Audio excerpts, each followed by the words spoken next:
arrangement, arrangement, arrangement.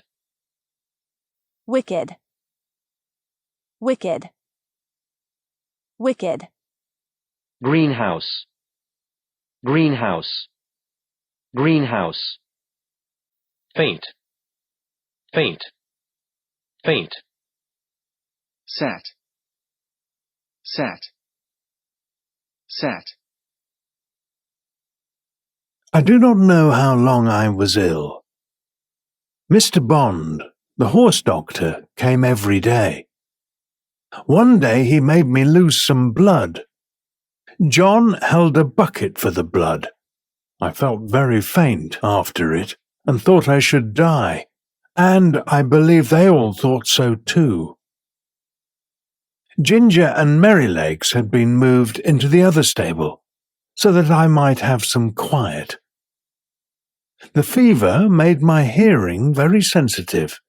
Any little noise seemed quite loud. One night, John had to give me some medicine. Tom Green came in to help him. After I had taken it, John had made me as comfortable as he could, and he said he would stay half an hour to see if the medicine worked. Tom said he would stay with him. For a while, both men sat silent. And then Tom Green said in a low voice, "John, I wish you'd say a bit of a kind word to Joe. The boy is quite broken-hearted.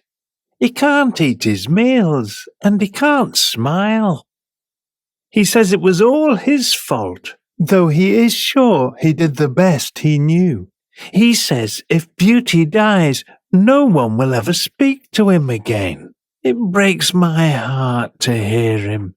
I think you might give him just a word. He is not a bad boy."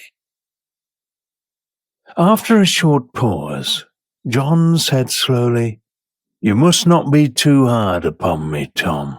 I know he meant no harm. I never said he did. I know he is not a bad boy. But you see, I feel pain myself. That horse is the pride of my heart, and a favourite with the master and his wife. To think that his life may be thrown away in this manner is more than I can bear. But if you think I am hard on the boy, I will try to give him a good word tomorrow. That is, if Beauty is better." "Well, John, thank you. I knew you did not wish to be too hard, and I am glad you see it as only ignorance."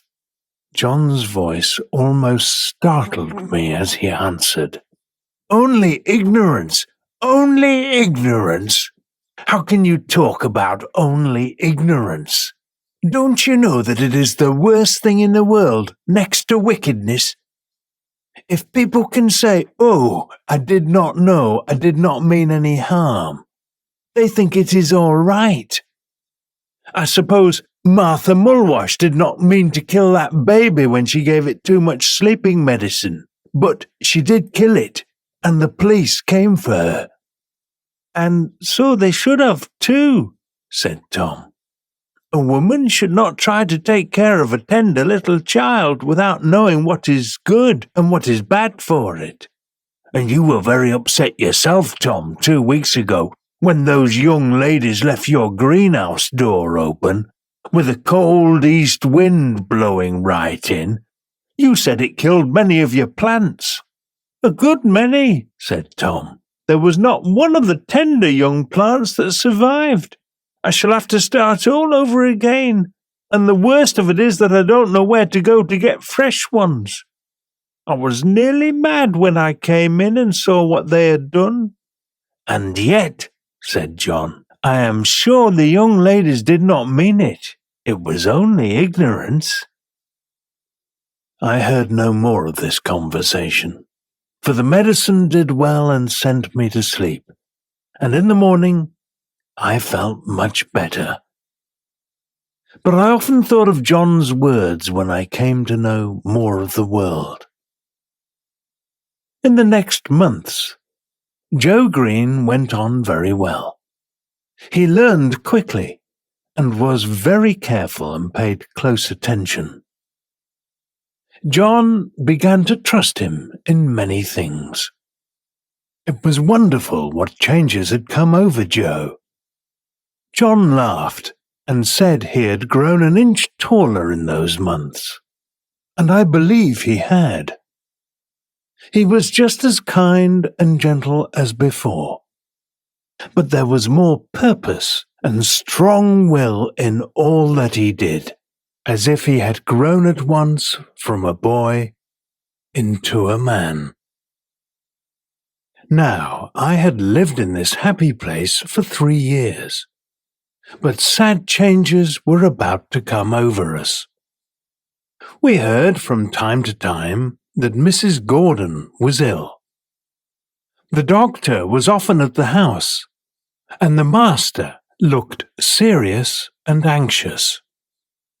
Then we heard that she must leave her home at once and go to a warm country for 2 or 3 years.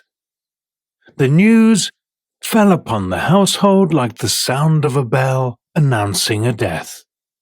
Everybody was sorry, but the master began to make arrangements for his properties and prepare to leave England. We used to hear it in our stable. Indeed, nothing else was talked about.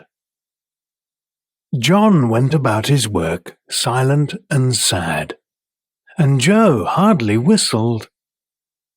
There was a great deal of coming and going. Ginger and I had lots of work. 如果您喜欢我的视频，请帮我点赞、订阅加转发，您的支持就是我最大的动力。If you like this video, please help me to share this video to help others. Thank you for your support.